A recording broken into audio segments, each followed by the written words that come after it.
자, 오늘 말씀은 말라기서 1장 1절에서 14절입니다. 우리가 어제 우리 학생들과 같이 아모스서를 끝냈죠. 아모스서의 전체적인 주제는 공의와 정의가 흐르게 하라. 그럼 성경이 말하는 공의와 정의는 예수 그리스도입니다. 예수 그리스도가 공의와 정의입니다. 구약의 말씀은 전체적으로 우리가 선지서를 읽으면서 이 당시에 불의했던 경제적인 불의, 그 다음에 이제 예배에서의 불의, 그 당시 이스라엘의 패역함에 대해서 하나님께서 선지자들 통해서 엄청나게 책망하십니다. 근데 계속 살펴보면 이 모든 불의가 어디에서 시작되냐면 예배 타락에서 생깁니다. 예배. 예배가 타락하니까 어떻게 돼요? 그러니까 예배가 타락했다는 것은 무슨 뜻이냐면 말씀에서 벗어나서 예배를 드립니다. 그 당시 북이스라엘은 여호와 하나님을 섬긴다고 하지만 북이스라엘 그 금송아지를 만들어 놓고 이것이 우리를 구원하여 내신 하나님이다. 하나님을 내가 원하는 대로 나의 탐욕과 나의 욕심을 이루어주는 하나님으로 섬기는 예배를 드렸죠. 말씀에 등장하는 하나님과 다른 예배를 드렸죠. 예수님이 부재한 예배, 예수님이 제거된 예배를 드리니까 어떤 일이 벌어져요? 예배가 타락할 뿐만 아니라 그 예배를 드리는 공동체도 타락하고 공동체가 타락하니까 그 공동체가 미치는 사회적, 경제적인 삶까지 타락하기 시작합니다. 타락이 줄줄이 타락합니다. 그러니까 타락은 어디에서 시작되는 거예요? 예배 타락에서 시작됩니다. 예수님이 부재한 예배에서 시작되는 것이 타락이고 이 영적인 타락에 대해서 선지자 아모스가 엄청나게 북이스라엘을 질책합니다. 하지만 아모스서의 마지막은 어떻게 끝나요? 아모스서의 마지막은 회복의 약속으로 끝납니다. 단적으로 얘기하자면 내가 너희들 이렇게 쳤지만 내가 너희들을 회복시킬 것이다. 누구를 통하여? 예수님께서 오심을 통하여.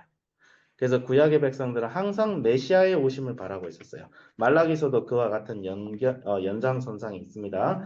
그래서 말라기는 아모스서가 지어진 대로 200년 정도는 지난 뒤라고 우리가 추측을 할 수 있어요. 왜냐하면 이제 선지자 아모스는 북이스라엘 당시 여로보암 2세죠. 우리는 여로보암 2세라 불리는 왕 때의 선지자였다면 이제 북이스라엘 망하고 100년이 좀 지나서 유다도 망합니다. 그리고 나서 포로기 80년의 포로기를 거쳐서 또 몇십 년 이스라엘 백성들이 포로에서 돌아온 후의 이야기예요.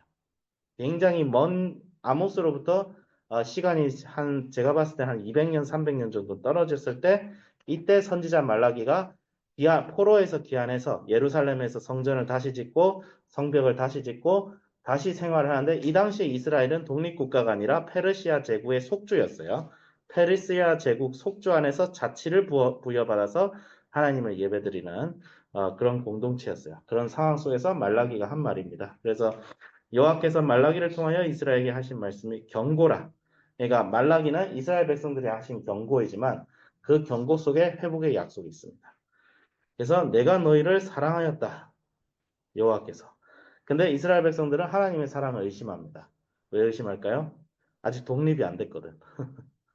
하나님께서 우리 사랑하시면 우리가 이제 옛날 다윗 왕조 시대 때처럼 독립을 해야 되는데 아니 왜 독립을 시켜주지 않고 이렇게 우리를 내버려 두십니까? 그래 나오지만 하나님께서는 이스라엘을 사랑하신다는 그 이유로 이스라엘을 사랑하시고 누구를 버려요? 에돔을 버립니다. 에돔은 뭐예요? 형제 에서의 민족입니다. 우리 친구들 잘 들어봐. 잘 들어봐. 조금 말이 어려울 수 있는데 잘 들어봐. 정리를 하니까.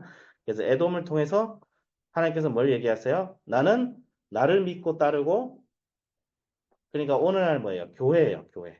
하나님께서는 교회를, 예수를 믿는 그의 백성들을 결코 버리지 아니하신다. 결코 버리지 아니하신다. 버리지 아니하시고 택하시고. 그래서 결국 하나님께서 때로는 심판하셔서 망하는 것처럼 보이지만 주님의 백성들은 끝까지 살아남습니다. 근데 하나님의 손에 있지 않는 백성들, 에돔 같은, 그러니까 예수 그리스도를 믿지 않고 예수님이 부재한 삶, 아예 예수님의 구원을 받지 못한 사람들은 그 끝은 뭐예요? 멸망이죠, 멸망. 그런 두 가지 대조를 통해서 하나님이 뭐라고 얘기하시죠? 내가 비록 지금은 심판하고 지금은 너희들에게 고난과 어려움을 허락하는 것처럼 보일지라도 나는 너희들을 끝까지 사랑하고 끝까지 붙든다. 그런 하나님의 사랑을 나타내고 있습니다. 그래서 구약에서 참혹한 심판이 나올 때 물론 그 심판이 있지만 심판의 목적은 회복입니다. 심판의 목적은 다시 세우기 위한 거예요. 교회를 다시 세우고 거룩하게 하기 위하고 또 교회 속에 있는 예수님을 믿지 않는 적그리스도들 가려내기 위한 목적이 있다. 그렇게 보시면 될 것 같습니다. 그러면 이제 6절부터 뭐가 나와요? 제사장에 대해서 엄청나게 혹독하게 얘기하십니다.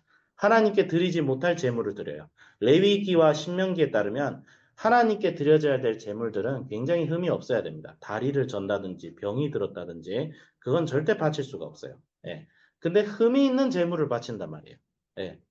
이 말씀을 이제 우리 이제 80년대 뭐 여러분 이제 우리 성도님들 이전 세대인가요? 할아버지 세대 때인가요? 그때만 해도 뭐 그런 얘기가 있었죠.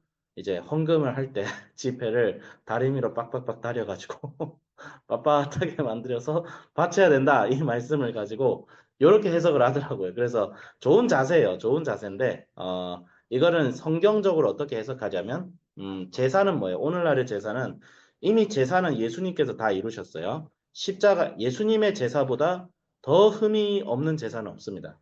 예수님이야말로 이 세상에 가장 흠이 없는 제사예요.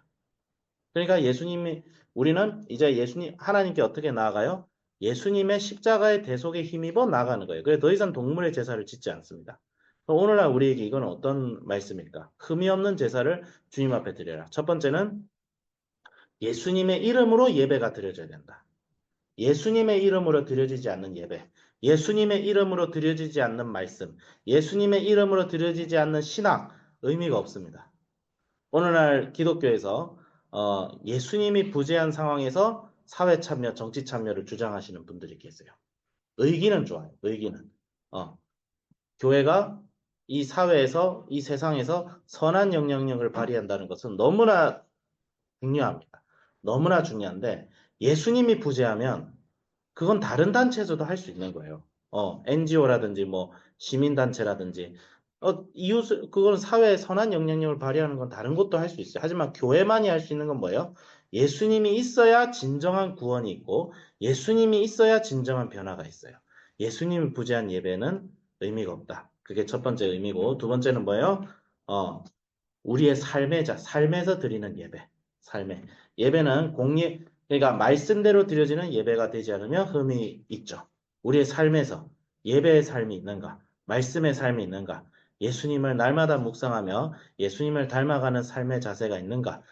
그것이 없으면 혹은 그것이 부재하면 그렇게 살려고 하는 마음조차 없다면 흠이 있는 예배가 되죠.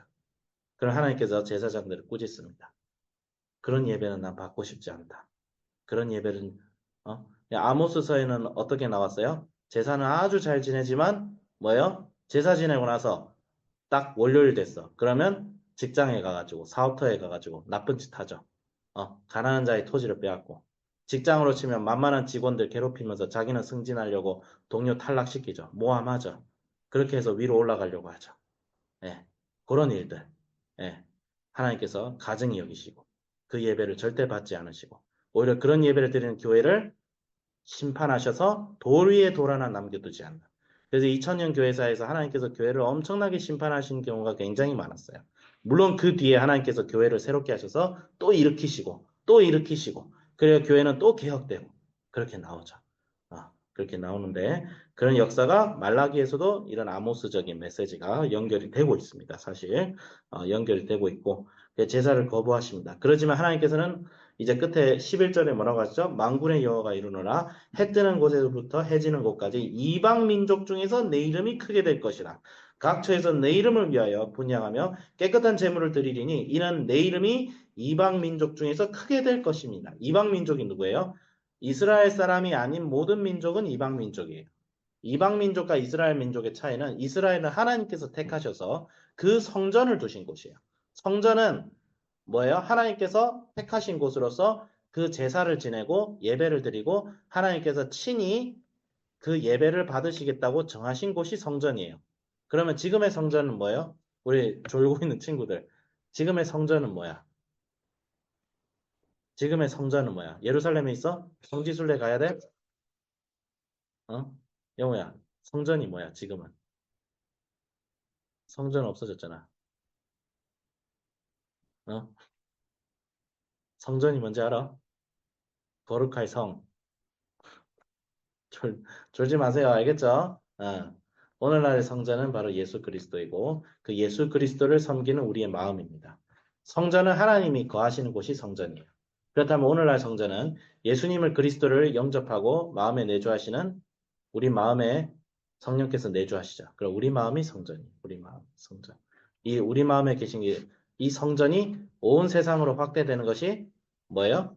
복음을 전하는 것이고 예수님이 오셨을 때 완성되어질 새하늘과 새 땅입니다. 예, 성전. 성전의 개념은 하나님의 통치를 말하는 것입니다. 그래서 그 하나님의 통치가 온 세상에 퍼진대요. 아니 이스라엘 시대 때만 해도 하나님의 통치는 이스라엘에 국한됐어요. 이방에도 하나님이 역사하신다는 생각을 이스라엘 백성들이 하지 못했어요. 물론 역사하셨어요. 그건 이스라엘 백성들 착각이에요. 하나님께서는 이스라엘 밖에도 분명히 역사하셨습니다. 단지 하나님께서 구원의 역사를 이루어 나시고 예수님이 이 땅에 오시게 하기 위하여 그 도구로서 이스라엘을 특별히 택하셔서 이때까지 이끌어 오신 거고 그 이후에는 뭐예요? 예수님의 오심을 통하여 이제는 만방의 복음이 퍼져서 온 세계 백성들의 하나님 나라가 세워지는 역사가 있는 이게 뭐예요? 교회입니다. 그래서 구약의 이스라엘 백성들, 이스라엘이라는 국가는 오늘날 교회입니다. 그래서 교회가 변화되고 교회가 예배다운 예배를 드려질 때에 모든 핵심 변화가 일어납니다. 예. 그래서 복음의 예배의 개혁이, 복음의 개혁이, 말씀의 개혁이, 예배의 개혁이 교회의 개혁으로 이루어지고 교회가 개혁될 때 세상이 바뀌는 거예요. 다른 수단으로는 세상이 바뀔 수가 없습니다. 절대로. 안 바뀝니다. 아무리 혁명이다 개혁해봤자 안 바뀌어요. 절대로. 인류의 역사가 증명해주고 있어요. 도돌이표입니다. 절대 그렇지 않습니다. 그래서 오늘 말씀을 통해서 정말 예배다운 예배를 드리는 진정한 예배자로 저희들 모두가 서야겠다. 특히 제가 저는 뭐 특히 더하죠. 이 제사장이 또 목회자를 의미한 걸 수도 있는데 그럼 뭐 제가 일바다죠. 일바다로 하나님 앞에 맡겠죠. 예배가 되지 않으면 정말 거룩한 마음을 가지고 예배다운 예배가 될 수 있도록 저부터 최선을 다해야겠다라고 적용했습니다. 기도하겠습니다. 하나님 아버지 감사합니다. 우리가 예배자가 되게 하여 주시옵소서. 삶의 예배자가 되게 하여 주시옵소서. 모여서 드리는 공예배의 예배자가 되게 하여 주옵소서. 주님의 올바른 말씀이 선포되어지고 주님을 경외하며 주님의 경외함을 떠나서 내가 원하는 욕심과 내가 원하는 대로 나의 생각과 나의 관념이 지배하는 하나님이 아니라 그것을 뛰어넘어서 나를 지배하시는 하나님께 예배를 드리는 그런 저희들 모두가 되게 하여 주시옵소서. 예수님께서 우리의 삶의 주인이 되시고 왕이 되어 주실 것을 믿으며 우리 주 예수 그리스도 이름으로 기도드립니다. 아멘.